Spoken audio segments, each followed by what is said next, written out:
안녕하세요. 오늘도 사연살롱을 찾아주셔서 감사합니다. 저는 경기도에 살고 있는 결혼 5년차 여성입니다. 제가 최근 겪었던 황당하고도 우스운 이야기를 들려드리려고 이렇게 사연을 적게 되었어요. 남편과 저는 같은 회사에서 사내 연애로 만나 결혼을 하게 되었어요. 같은 일을 하며 고민도 나누고 서로를 응원하며 지내다 보니 사랑이 자연스럽게 커져갔죠. 결혼 후에도 남편과 저는 여전히 친구 같은 부부로 잘 지내고 있어요. 다른 사람들은 단순히 저희가 사내 연애로 만나 결혼했다고 생각하지만 사실 깊게 알고 보면 남편과 저의 인연은 굉장히 특이하게 시작되었어요. 지금 저와 남편이 다니고 있는 회사의 대표는 다름 아닌 저희 친정아빠시거든요. 처음부터 남편과 제가 회사에서 만난 건 아니었고 남편을 처음 보게 된 건 외부 워크숍에서였어요. 그날 인사교육 강사가 당일날 갑자기 불참하는 일이 생겼어요. 다들 시간을 내서 온 만큼 그렇게 난감한 상황도 없었는데 당시 다른 회사에 재직 중이던 남편이 조심스럽게 나섰어요. 제가 대신 진행해보겠습니다 하고요. 사실 저는 그 상황에서 누가 그렇게 나설 거라고는 생각도 못해서 정말 깜짝 놀랐어요. 평소에 인사교육 경험이 있던 남편은 워크숍에 모인 사람들 앞에서 성과평가와 직원관리 방안에 대해 정확하고 쉽게 설명하며 교육을 진행했어요. 대본 하나 없이 본인의 노하우를 알기 쉽게 공유하고 설명하는 모습에 워크숍이 끝나고 사람들은 남편 이야기로 떠들썩했어요. 친정아빠 역시 놀라면서도 흐뭇해하셨죠. 저 친구 상당히 똑부러진 친구구만. 저런 직원을 찾기가 힘든데 저 친구가 다니는 회사는 참 복받았어. 저 역시 그렇게 생각하긴 했지만 그게 인연으로 이어질 거라고는 생각지도 못했어요. 그날의 워크숍이 인상적이었던 친정 아빠께서 남편의 연락처를 알아내서 직접 컨택을 하셨더라고요. 저희 회사의 인사팀에 들어올 생각이 없는지요. 그렇게 남편은 저도 소속되어 있던 인사팀 과장으로 오게 되었어요. 당시 저는 대리였고 승진을 앞두고 있던 상황이라 처음엔 남편이 달갑지만은 않았어요. 하지만 아빠의 말씀을 듣고 바로 납득했죠. 이런 사람이 네 상사로 있으면 일적인 부분 외에도 분명 네가 배우는 게 많을 거다. 당장 눈앞의 승진에 목맬 게 아니라 네가 배울 수 있는 걸 배워서 네 역량을 키우거라. 어떻게 보면 친정아빠 덕분에 남편과 만나게 되고 이렇게 결혼까지 이어져 온 걸지도 모르겠네요. 그렇게 한 팀에서 직속 상사관계로 지지고 볶고하다 보니 오만정이 다 붙어 연인으로까지 발전하게 되었어요. 아빠 말씀대로 남편은 정말 배울 점도 많았고 의지가 되는 사람이었어요. 처음에는 아빠가 대표다 보니 아빠의 귀에는 안 들어갔으면 했지만 사내 연애는 당사자들한테만 비밀이라고 하던가요? 숨긴다고 열심히 숨겼는데 잘 안 됐던 모양이에요. 금방 아빠 귀에 들어가셨고 사실을 알게 된 아빠께서는 꽤 좋아하셨어요. 당신께서 손수 스카우트해온 직원에 대해 일머리도 좋고 인간성도 좋은 사람이라고 평가해 오신 모양이었죠. 연애 사실이 밝혀지고 아빠보다 놀란 건 오히려 당사자인 남편 쪽이었어요. 당신이 대표님 딸이었다고? 내가 지금 꿈을 꾸고 있나? 무슨 드라마도 아니고. 얼떨떨한 표정을 짓고 있는 남편의 얼굴이 얼마나 재밌었는지 몰라요. 그래도 혹시 모르니까 당신 가족한텐 비밀로 했으면 좋겠어. 당연하지. 말해도 믿지도 않으실 거야. 저희는 긴 연애 끝에 결혼 이야기까지 오가게 됐어요. 장인어른, 아직 부모님께선 제가 장인어른 회사에 다닌 걸 모르는데 이제는 말씀드려야겠죠? 에이, 그러지 말게. 괜히 부모님도 불편해하실 수도 있고 내가 자네를 채용한 것도 그렇고 이상하게 생각하실 수도 있으니 말 안 하는 편이 낫지 않겠나? 아무래도 그렇겠죠. 그러면 굳이 말씀은 안 드리겠습니다. 상견례가 안 그래도 어색한 자리인데 조금이라도 편하게 하려면 그 편이 낫지. 그렇게 시댁에서는 저희 집에서 회사를 운영한다고만 알고 자세한 상황은 모른 채 결혼을 하게 됐어요. 그래도 중견 회사를 운영하고 있다고 하니 여유 있는 집안에 아들을 보내는 게 내심 좋으셨는지 어머님께서는 제게 공주님, 공주님 하며 무척 예뻐해 주셨어요. 사실 처음에는 어머님께서 마냥 상냥하고 애정이 많으신 분이라 제게 잘해주시는 걸로 생각했어요. 그런데 시간이 지나면서 점점 그게 아니었다는 걸 깨달았죠. 게다가 남편에게는 저와 몇 살 차이 나지 않는 여동생이 있었는데 첫인상은 밝고 착해 보였던 시누이가 제 결혼 생활의 최대 복병일 거라곤 상상도 못했어요. 남편과 성격이 워낙 잘 맞았기에 다른 가족들의 성향에 대해선 알아볼 생각조차 못했던 것 같아요.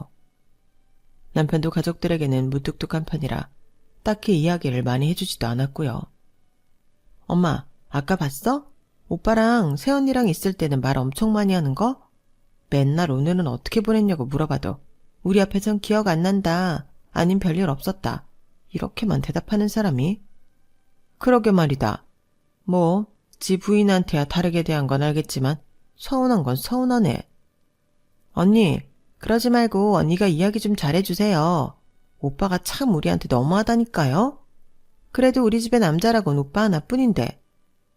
남편은 아버지를 일찍 여여서 가족들이 남편에게 많이 의지하는 모양이었어요. 하지만 남편은 제게 다정하게 대하는 것과는 별개로 시댁 식구들과 있으면 좀처럼 표정 변화도 없고 말수도 적어지더라고요. 저는 한 번도 본 적 없는 낯선 모습이었죠. 그러다 보니 저도 모르게 중재를 하게 되더라고요. 여보, 그래도 어머님이랑 동생한테 좀 살갑게 대해줘. 집에 남자라곤 당신뿐인데 얼마나 당신한테 의지하겠어. 됐어. 뭘 살갑게 시기나. 나도 이제 장가 왔으니 내 가정에 충실해야지. 내가 그렇다고 못해주는 건 없잖아. 그렇긴 한데 어머님이 당신이 집에서는 묵뚝뚝한 모습 보이다가 나랑 있을 때는 수다스럽고 밝아 보여서 내심 속상하셨대. 그래? 에휴, 내가 그런 걸 어떻게 일일이 맞춰드리겠어. 당신이랑 있으면 내 표정이 밝아지고 할 말이 많이 떠오르는 걸 어떡해. 당신도 참. 시댁에 갈 때마다 남편에게 서운하다는 시어머니와 시누이를 보며 남편의 왜 유독 가족에게는 무뚝뚝하고 심드렁한지, 혹시나 결혼 생활이 길어지면 나에게도 저러는 건 아닌지 불안할 때도 있었어요. 하지만 얼마 가지 않아 저도 알게 되었죠. 남편이 왜 유독 가족에게 거리를 뒀는지요. 앞서 이야기한 것처럼 결혼 초만 해도 시어머니와 시누이는 제게 무척이나 친근하게 다가왔어요. 제가 결혼할 무렵부터 시누이는 다니던 회사를 그만두고 휴식기를 가지던 중이었어요. 그래서인지 유독 저와 시간을 보내거나 친해지고 싶어하는 모습을 자주 보였어요. 새언니, 결혼하니까 어때요? 정말로 사람들이 이야기하는 것처럼 마음이 안정돼요? 누구랑 결혼하느냐에 따라 다르겠지만 저는 좋아요. 안정적인 느낌도 들고요. 좋겠다. 사실 저는 원래 결혼 생각이 없었는데요. 요즘 제 주변도 하나둘씩 결혼하고 있어서 좀 외로운 것 같아요. 주변에 좋은 사람 있으세요? 좋은 사람요? 바로 떠오르는 사람은 없는데 소개 원하세요? 주변에 사람이 없으니 소개라도 받아야죠. 새언니는 회사 다니니까 아는 사람은 많으실 거 아니에요. 괜찮은 사람 있으면 소개 좀 시켜주세요. 저도 연애하다 슬슬 결혼해야죠. 어머, 그래 좋은 생각이네. 며느라, 얘 소개 좀 시켜줘라. 회사 그만두고 집 밖에도 잘 안 나가고 내가 아주 걱정이야. 이럴 때 연애라도 하면 딱이겠구만. 네, 어머님 아가씨. 제가 열심히 찾아볼게요. 정말요? 고마워요. 잘 되면 다 새언니 덕분이에요. 진짜 열심히 찾아봐 주기예요? 그럼요. 바로 알아둘게요. 약간 부담은 됐지만 아가씨가 소개 생각이 있다고 하니 밝아지는 어머님 얼굴을 보면서 그동안 아가씨 걱정이 많으셨나 보다 싶더라고요. 그래서 정말 괜찮은 사람을 소개시켜주고 싶어서 주변에 열심히 물어보고 다녔어요. 아, 저 괜찮은 동생 아는데 엄청 성실하고 바른 애여서 소개해주고 싶어요. 그래? 잘됐다. 그럼 아가씨한테 전해줄게. 그렇게 첫 소개팅이 성사됐어요. 어머님과 아가씨는 잔뜩 들떴고 저까지 떨리더라고요. 아가씨, 그냥 편하게 한 끼 저녁이나 한다고 생각하고 다녀오세요. 혹시 아가씨 취향은 아닐 수도 있으니까 너무 기대는 마시고요. 에이, 그래도 새언니가 주선해 주신 건데 당연히 괜찮은 사람이겠죠. 걱정 마세요. 소개팅 한두 번 해보는 것도 아니고. 제가 알아서 할게요. 감사해요. 하지만 식구들의 기대를 한 몸에 받으며 주선해 주었던 첫 번째 소개팅의 결과는 처참했어요. 소개팅이 얼추 끝나겠다 싶은 시간쯤 칼같이 아가씨에게 전화가 왔거든요. 아가씨 잘 되셨어요? 언니, 저랑 장난하세요? 네? 아니, 진짜 살다 이렇게 재미없는 사람은 처음 봐요. 무슨 말을 해도 뚱하게 리액션도 별로 없고 나 혼자 광대처럼 떠들다가 이제 집에 가는 중이에요. 나중엔 저도 지쳐서 겨우 그 사람 얘기 듣는데 졸려 죽겠더라니까요. 아, 그래요? 아가씨 이상형이 성실한 사람이라고 해서 그런 사람으로 알아봤는데 그분이 아가씨한테 뭔가 실수하거나 그런 건 아니죠? 실수는 새언니가 하셨죠. 아, 그렇게 재미없는 사람이랑 무슨 얘기를 하라고. 그럼 그냥 밥 한 끼 맛있게 얻어먹었다고 생각하세요. 아가씨랑은 안 맞는 분이었나 봐요. 소개팅이 다 잘 맞을 수는 없으니까요. 그럴 거면 그 밥 내 돈 주고 혼자 먹고 말죠. 진짜 따분해 죽는 줄 알았네. 아, 어이가 없었죠. 그렇게 졸라서 해준 소개팅을 상대가 재미없었다는 이유만으로 이렇게 주선자를 비난하는 경우는 처음 봤어요. 다시는 아가씨에게 소개 따윈 해주지 말아야겠다는 생각을 했죠. 하지만 얼마 지나지 않아서 시댁에서는 또 저를 조르기 시작했어요. 아니, 그렇게 재미없는 사람 말고요. 좀 유머러스한 사람 없어요? 성실하고 유머러스하고 전 진짜 이거 두 개면 돼요. 저번에는 성실하기만 하면 된다고 해서 열심히 알아봐드린 건데 제 주변에 괜찮은 남자들은 다 연애 중이고 건너 알아보는 것도 무리인 것 같아요. 저도 상대방을 잘 모르는데 아가씨한테 소개했다가 실패했잖아요. 아, 실패야. 다들 하는 거지 뭐. 그럼 소개팅이라고 쉬운 줄 알았어요? 그래, 얘가 철이 없어서 그런 거니까 너무 마음에 담지 말고 한 번만 더 알아봐주면 안 되겠니? 진짜 그거 두 개만 충족하면 만남 보내잖니. 어머님, 저도 그러고 싶은데요. 그래도 일도 안 하고 이렇게 집에서 쉬고 있는 애보단 네가 어디서 남자를 찾아와도 더 잘 찾아올 것 아니니? 안 그래? 이번엔 어머님이 더 난리라 하는 수 없이 찾아보는 신용이라도 해야 했어요. 됐어 여보, 애쓰지 마. 연애는 자기가 알아서 해야지. 왜 자꾸 당신한테 알아봐달래? 햄이랑 엄마 말은 그냥 한 귀로 듣고 한 귀로 흘려. 에이, 당신이야 그럴 수 있겠지만 내가 어떻게 그래. 이번 한 번만 마지막으로 해보지 뭐. 그렇게 두 번째 소개팅을 주선해줬어요. 이번엔 아가씨가 말한 대로 성실하고 직장도 괜찮은 데다 유머 감각까지 있는 사람으로 찾아보느라 시간이 꽤 걸렸죠. 외모도 준수했어요.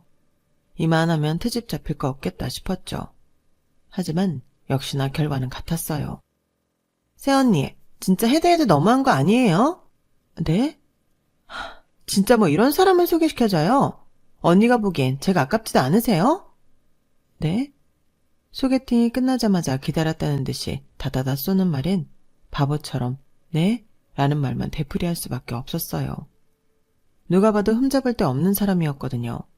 직장도 좋아서 스펙 차이도 훨씬 많이 났고 누가 봐도 아가씨보단 그쪽이 아까운 상황이었어요.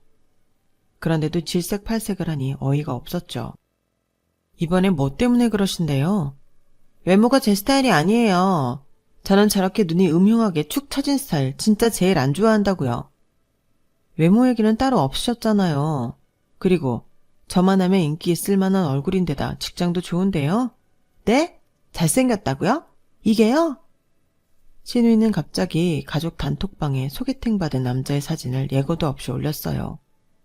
각도가 아래서 위로 몰래 찍은 듯한 각도라 당연히 이상하게 나올 수밖에 없었고 제가 미리 봤던 사진들과는 전혀 딴판으로 나왔더군요. 이건 이상하게 나온 사진이잖아요. 그리고 지금 소개팅 자리에서 사진을 몰래 찍으신 거예요? 어쩌다 보니 찍혀 있던 거거든요. 암튼 이 사람이 한 번 더 보자는 거 제가 물렀어요. 새언니 사람 보는 눈 진짜 없다. 그래서 우리 오빠를 만났나? 뻔뻔하고 기가 막혀서 아무 말도 안 나오더군요. 신우이의 전화를 받고 나서 가족 단톡방을 보니 어머님이 어떻게 이런 남자를 소개시켜주냐면서 난리를 쳐놨더군요. 그래서 딱 한마디만 남겼어요. 저랑은 사람 보는 눈이 다르니 앞으로 소개는 다른 사람한테 받으세요. 라고요. 나중에 다른 주선자에게 듣기로는 아가씨가 남자분께 엄청 호감을 가지고 들이댔는데 남자 쪽이 관심이 없어 거절했다고 하더라고요. 아마도 그날은 제게 그 분을 푼 모양이었어요. 그걸 알고 나니 신우이랑은 더 상종 못하겠다 싶었죠. 게다가 더 나중에 알게 된 경악스러운 사실은 당시 신우이는 취직을 포기하고 취집을 하려고 했던 상태였다는 거였어요. 전 잠깐 회사를 쉬고 이직 준비를 하는 줄 알았는데 그게 아니었던 거죠. 알고 보니 신우이는 그때 퇴사했던 회사가 무려 4번째 회사였고 그 전에 다녔던 3군데도 최대 6개월을 넘기지 못하고 전부 금방 뛰쳐나와 버렸어요. 이유도 정말 각양각색이었죠. 난 아무래도 회사 체질이 아닌가 봐요. 개인 사업을 해야 되나? 누구 밑에서 일할 사람이 아니라 사장님을 할 팔자인가 봐요. 그럼 개인적인 사업을 알아보시는 거 어떠세요? 투자금 적은 걸로요. 됐어요. 괜히 해본 적도 없는 사업 손댔다가 망하면 엄마한테 죽어요. 그런데 그전 회사들은 왜 이렇게 빨리 나오신 거예요? 조금 버텼으면 이력에 잘 남았을 텐데. 첫 번째 다녔던 회사는 상사가 완전 이상했어요. 저만 보면 갈궈서 진짜 왜 저러나 싶어서 한 번 싸웠다가 퇴사했고요. 두 번째 하는 회사는 일시간대가 너무 별로였어요. 워라밸이 하나도 없으니까 내가 왜 이러고 사나 싶더라고요. 세 번째는 그냥 일이 마음에 안 들었어요. 해보고 싶은 업무가 있었는데 저한테 알려줄 생각을 안 하더라고요. 발전이 없어 보여서 나왔죠. 제일 최근까지 다닌 회사는 다 괜찮았는데 직원들이 저를 엄청 이간질하더라고요. 짜증나서 나와버렸어요. 이상한 회사가 많기는 하지만 한 회사를 6개월 이상 버티지 못하고 나온 데다 이야기를 들어보면 직장에서 인간관계가 늘 원만하지 못했던 느낌이더라고요. 누가 봐도 이건 신우이의 문제인 것 같았어요. 저도 직장 생활을 오래 했다 보니 시댁 모임에서만 봐도 신우이가 왜 그렇게 한 회사를 오래 다니지 못했는지가 한눈에 보였죠. 한 번은 명절에 시댁 대청소를 도와드리기로 했는데 팔 걷어붙이고 일한 저와 남편과는 달리 신우이는 본격 청소를 시작하고 20분 정도 지났을까요? 갑자기 사라져서 안 보이더라고요. 그러다 빈 방을 청소하려고 열었는데 정리하려고 꺼내놓은 물건들을 베고 그 사이에서 자고 있는 신우이를 발견했어요. 어이가 없었죠. 아가씨, 이 방 청소하려고 하는데요. 많이 피곤하시면 다른 방 가서 제대로 주무세요. 어머, 그래도 돼요? 어제 늦게 자서 일찍 일어났더니 글쎄 너무 졸린 거 있죠. 그래도 오빠랑 새언니 이렇게 열심히 청소하는데 미안해서 어떻게 자요? 괜찮아요. 잠깐 눈 붙이고 일어나는 게 더 효율이 좋을 수도 있어요. 신경 쓰지 말고 주무세요. 정말요? 그럼 정말 잠깐만 눈 붙이고 바로 일어날게요. 저도 사람인지라 양심은 있다고요. 딱 봐도 꾀피우는 모습이라 별로 기대도 안 했지만 끝까지 딱 10분만 자고 일어나겠다고 강조를 하더군요. 역시나 10분은커녕 40분이 지나도 일어나지 않았어요. 결국은 남편과 제가 대청소 마무리를 다 했고 서로 수고했다는 의미로 간단한 다가상까지 차려 어머님을 부르려던 순간이었어요. 주방에서 나눈 대화가 들렸는지 신우이가 눈을 비비며 방에서 나오더군요. 어머, 청소 벌써 끝났어요? 도우려고 했는데 진짜 딱 10분만 자고 일어나려고 했는데 시간이 벌써 이렇게 됐네요? 깨우시지. 어떡해. 그렇게 말하는 모습이 어찌나 천은덕스러운지 한 대 쥐어 받고 싶더라고요. 너무 피곤해 보이셔서 차마 못 깨웠어요. 괜찮아요. 어머, 근데 이건 뭐예요? 너무 맛있겠다. 근처 유명한 화과자집에서 예약해놓은 다과 세트예요. 같이 드시죠? 좋아요. 아, 맞다. 그런데 엄마한테는 저도 청소 같이 했다고 해주세요. 네? 세연이랑 오빠랑 다 청소하는데 저 혼자 잤다고 하면 좀 그렇잖아요. 비밀 지켜주실 거죠? 야, 그럴 거면 일어나서 도와주는 신용이라도 하던가. 웃기는 애네. 아, 오빠가 뭔 상관인데. 내가 왜 상관이 없어. 나도 같이 했는데. 됐어요 뭐. 얘 말 듣지 마. 중간에 남편이 나섰기에 망정이지 너무 염치도 없고 뻔뻔한 신우이 태도에 표정 관리가 도저히 안 되더라고요. 회사에서도 이런 식으로 남들한테 묻혀가면서 숟가락만 올리려고 한 거 아닐까 하는 생각이 절로 들었죠. 그뿐만이 아니었어요. 어머님 생신날 저희가 식당을 예약하고 신우이가 생신 케이크를 준비해 오기로 했죠. 그런데 왜인지 계속 못 믿었더라고요. 여보, 그냥 생신 케이크는 우리가 사갈까? 왜 알아서 사온다는데 냅둬. 왠지 못 믿어서. 그냥 우리도 하나 사가자. 남으면 가져와서 디저트로 먹으면 되잖아. 에이, 설마 그렇게까지 해야 되나 싶은데. 반신반의하면서도 케이크를 따로 사가자는 말에 남편이 크게 반대하지는 않더라고요. 아마도 본인 동생을 더 잘 아니 하나 더 사가서 나쁠 건 없다고 생각한 것 같았어요. 혹시 모르니 크기는 적당하고 예쁜 케이크를 준비해갔어요. 케이크는 식당에 부탁해서 냉장고에 잠시 맡겨놓고 식사를 마쳤는데 대뜸 신우이가 이러더라고요. 아, 맞다. 우리 생신 케이크 해줘. 새언니 오빠 케이크 준비해왔죠? 네? 아가씨가 준비해오기로 하신 거 아니었어요? 네? 제가요? 언제요? 얘 봐라, 웃기는 애네. 까먹었으면 까먹었다고 말을 하면 되지. 왜 우리한테 뒤집어 씌워? 뒤집어 씌우긴 식당 예약이랑 케이크 다 새언니랑 오빠랑 한 데서 난 손 놓고 있었는데. 난 이미 엄마한테 용돈 드리고 할 거 다 했어. 아우, 됐어. 케이크 그게 뭐 그리 중요한 거라고. 내가 애도 아니고. 식사 맛있게 했으니 됐다. 케이크 정도야 까먹을 수도 있는 거지. 어머님은 피곤하다는 듯 손살에 치셨지만 얼굴에 내심 서운한 표정이 스쳤어요. 정말 그 순간만큼 제 촉이 기특했던 적은 없었죠.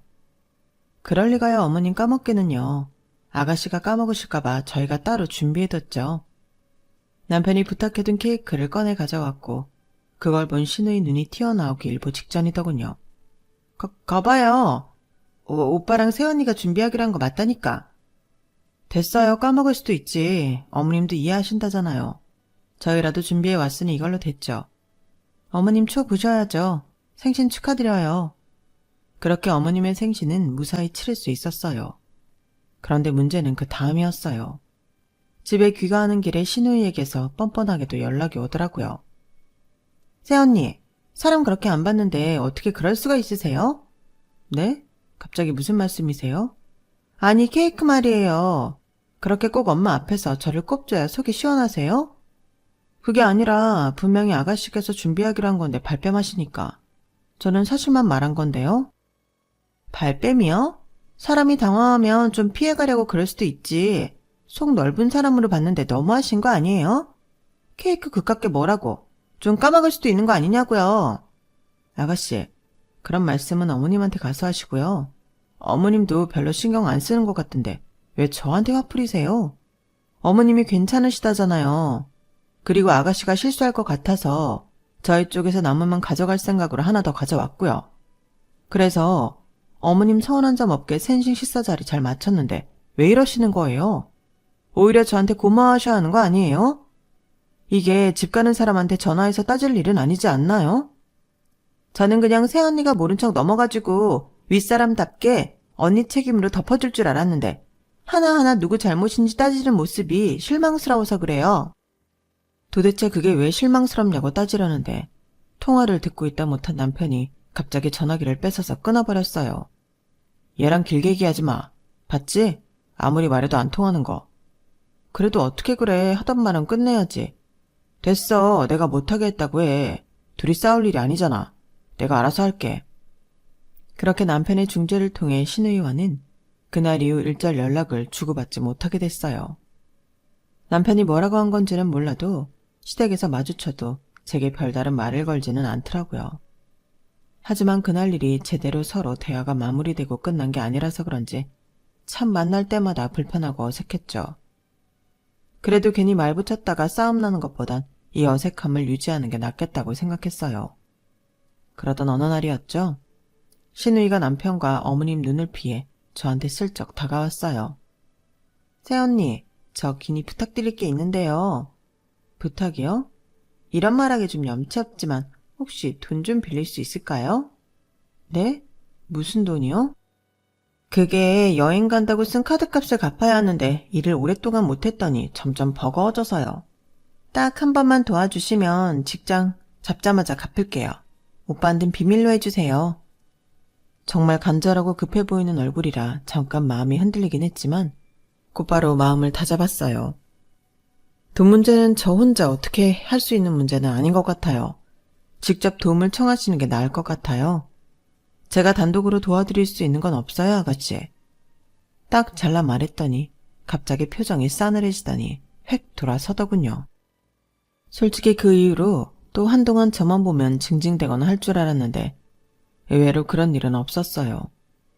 그 잠잠한 시기가 평화로운 시기라는 생각이 안 들고 자꾸만 불안하게 느껴지더라고요. 그러다 그 불안한 촉이 맞았다는 걸 깨닫는 날이 오고 말았죠. 그날따라 이상하게 피곤해서 점심을 나가서 먹지 않고 배달시켜 친한 직원들과 나눠 먹고 있을 때였어요.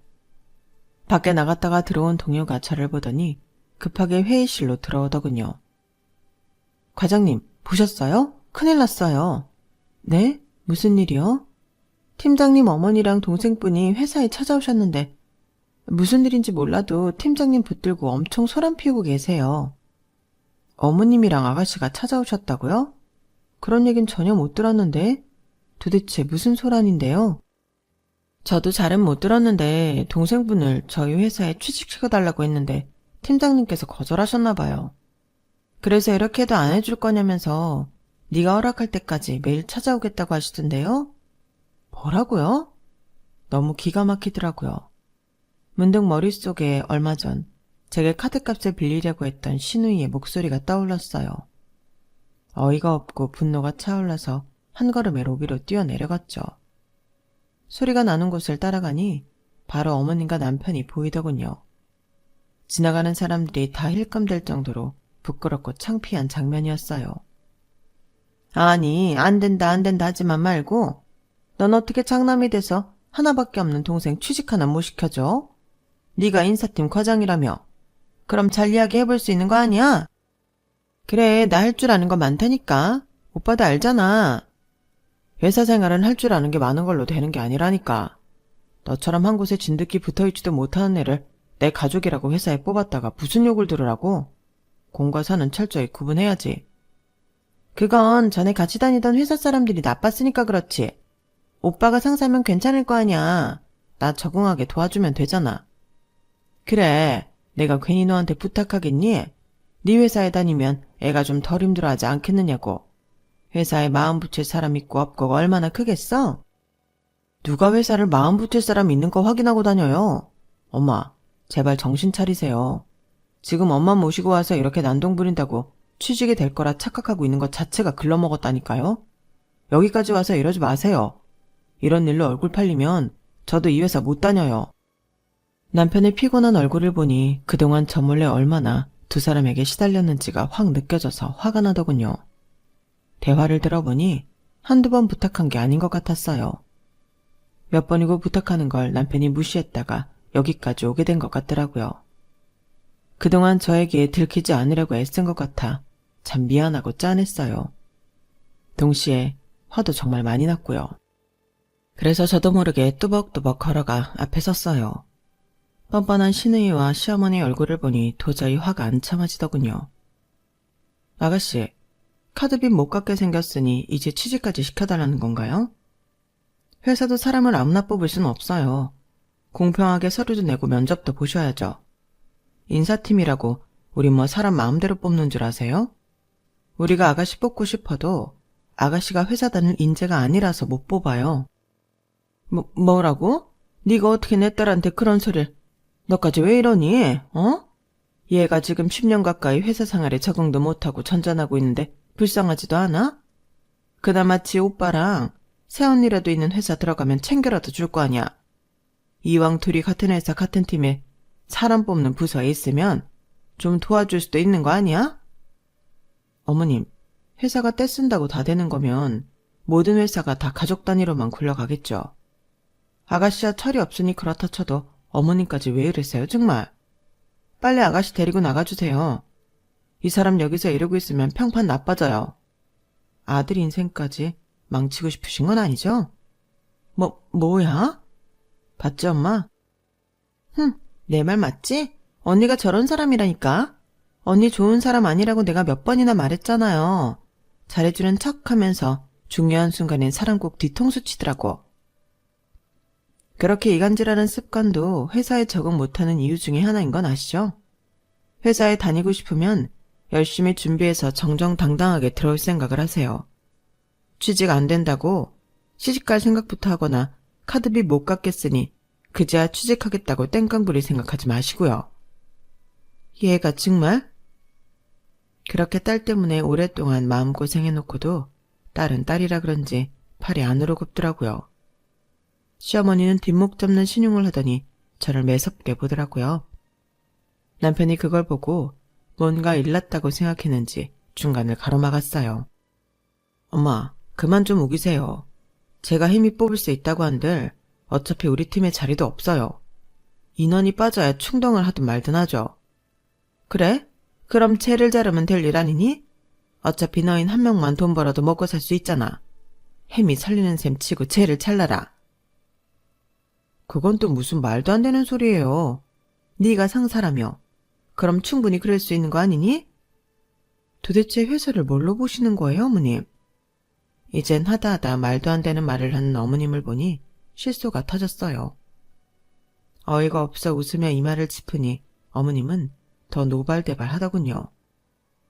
야, 너 정신 차려. 그래도 한 뱃속에서 나고 자란 척이 있는데 어차피 애 낳으면 일도 못할 너랑 몇 년째 방황하는 내 동생 중에 누굴 택할 것 같니? 내 말 안 들으면 너 집이고 회사고 다 쫓겨날 줄 알아라. 그때였어요. 외부 미팅이 있었는지 밖에서 돌아오고 계시던 저희 친정 아빠와 눈이 마주쳤죠. 남편 역시 거의 동시에 아빠를 본 모양이었어요. 남편 얼굴이 사색이 되더니 어머님을 밀어내기 시작하더라고요. 엄마 미쳤어. 여기 장인어른 회사야. 뭐라고? 갑자기 그게 무슨 소리냐? 사돈, 이렇게 뵙게 될 줄은 정말 꿈에도 생각 못했습니다. 저희 딸한테 잘해주신다고 들어서 늘 감사한 마음이었는데 실은 아니었던 모양이지요. 갑자기 등장하신 친정 아빠를 보고 어머님은 정말 말 그대로 까무러칠 듯 놀라셨어요. 어머나 사돈께서 여기 어쩐 일로? 방금 김서방이 직접 이야기하지 않던가요? 여기가 제 회사라고. 이럴 줄 알았으면 진작에 밝힐 걸 그랬습니다. 아니, 그랬다면 우리 딸한테 더 말도 안 되는 요구를 했을 수도 있으려나요? 아니, 이게 다 무슨, 네가 장인어른 회사에 다니고 있었단 말이야? 어쩜 그러면서도 이런 부탁 하나를 안 들어줘? 반성하고 뉘우칠 줄 알았던 어머님은 오히려 그럼 더 힘이 있었는데 왜 부탁을 거절했냐는 식으로 나오더군요. 정말 기가 찰 노릇이었죠. 그걸 들어줬다면 아드님도 여기 없었겠죠.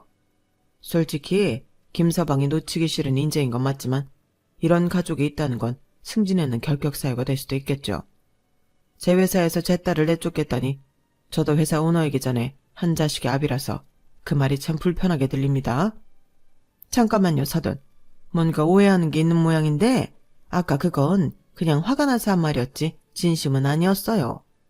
아니 내가 무슨 수로 얘를 집이고 회사에서 내쫓아요? 원래 화나면 다들 한마디씩 하잖아요. 말도 안 되는 소리인 걸 알아도요. 그보다 사돈, 이렇게 된 거 부탁 한번 제대로 합시다. 우리 딸이 이제는 정말 일을 좀 해야 했어요. 꼭 애들 있는 팀 아니더라도 우리 딸이 일하기 적당한 부서가 있으면 좀 넣어줬으면 하는데 그건 어려울까요? 이 와중에도 그런 부탁을 하시겠다고요? 사돈이 몰라서 그래요. 이렇게 아픈 손가락 같은 자식이 있는 게 어떤 심정인지. 사람 하나 살리는 셈치고 도와주시죠. 네? 말 맞다나 우리 아들도 도와주셨는데 우리 딸이라고 어려울 건 뭐가 있어요? 안 그래요? 엄마, 그게 대체 무슨 말씀이세요? 저는 이 회사 제 힘으로 들어온 거예요. 이 사람이랑 연애하기도 전에 입사한 거라고요. 그러니까 네가 그렇게 좋은 조건으로 승진하고 회사 다닌 게 꼭 네 실력만으로 된 거겠어? 당연히 네가 사위인 게 플러스로 작용이 된 거겠지. 넌 회사 생활도 오래 한 애가 왜 이렇게 눈치가 없니? 어머님은 너무 다급했던 나머지 경솔하게도 건드려선 안 될 걸 건드렸어요. 남편이 스카웃된 것도 승진한 것도 전부 아빠의 사위였기 때문이라는 발언은 남편이 가장 우려하던 부분을 건드렸어요. 다 자신의 실력으로 온 부분임에도 회사 내에서는 낙하산이 아니냐는 뒷소문이 돌았거든요. 물론 그런 소문은 남편이 하는 일처리를 보면 쏙 들어갔지만요. 그걸 들은 아빠께서도 표정이 미묘해지셨어요. 사돈은 본인 아들도 안 믿으시는군요. 아무리 사위라도 능력 없는 사원은 제 회사에는 절대 들이지 않습니다. 잘 살고 있는 아들에게 화살을 돌리지 마시죠. 오늘 일은 없던 걸로 하는 게 서로에게 좋겠죠? 애들 생각해서요. 아빠께서는 그렇게 말씀하시고 자리를 떠나셨어요. 어머님도 그 말엔 한 방 먹었는지 벙찌더군요. 그런 어머님을 옆에서 신우이가 얄밉게 흔들었어요. 엄마 어떡해. 이대로 끝낼 거야? 넌 좀 가만히 있어. 분위기가 가라앉은 가운데 남편이 제 손을 잡고 회사로 이끌었어요.